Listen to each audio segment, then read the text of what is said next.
खुलते ही चिड़ियाघर के गेट खुल जाते थे। बाहर बच्चों की हंसी, कैमरों की आवाज़ें और लोगों की चहल पहल होती थी। लेकिन अंदर अंदर सिर्फ सन्नाटा रोता था। सबसे पुराने पिंजरे में बैठा था एक बूढ़ा शेर, राजन। उसकी अयाल झड़ चुकी थी। पंजों में अब पहले जैसी ताकत नहीं थी। कभी वो जंगल में अपने बच्चों के साथ शिकार करता था। आज वो दिन भर बस 3 कदम आगे 3 कदम पीछे चलता रहता। यही उसकी पूरी दुनिया थी।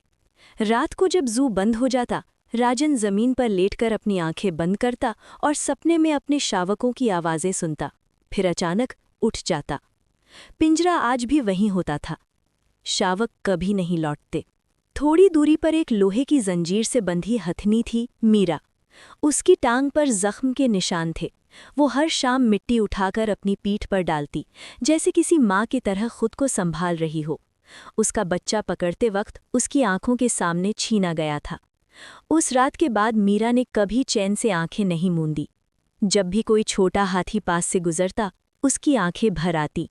वो धीरे से सूंड आगे बढ़ाती, लेकिन सामने सिर्फ हवा होती। एक तंग पिंजरे में बंद था भालू, कल्लू।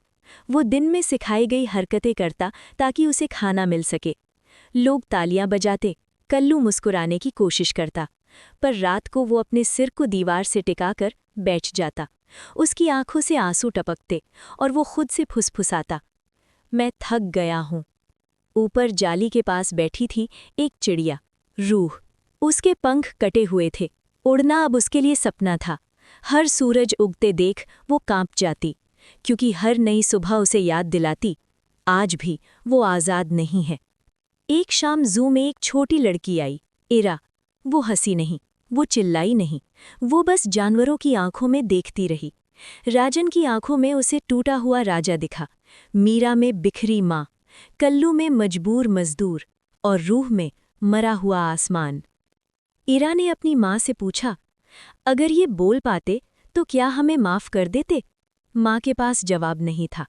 उस रात इरा रोई। पहली बार उसने जानवरों के लिए प्रार्थना की। बड़े होकर वो वन्यजीव कार्यकर्ता बनी। सालों बाद वही जू बंद हुआ। जब आखिरी बार पिंजरे खुले, राजन ने खुली हवा में सांस ली और वहीं गिर पड़ा। मीरा ने मिट्टी नहीं उठाई, उसने आसमान देखा। रूह ने कांपते पंखों से उड़ने की कोशिश की। कुछ आज़ादियाँ बहुत देर से मिलती हैं, और जू आज भी याद दिलाता है, कैद सिर्फ सलाखों की नहीं होती, कभी-कभी इंसानियत की भी होती है।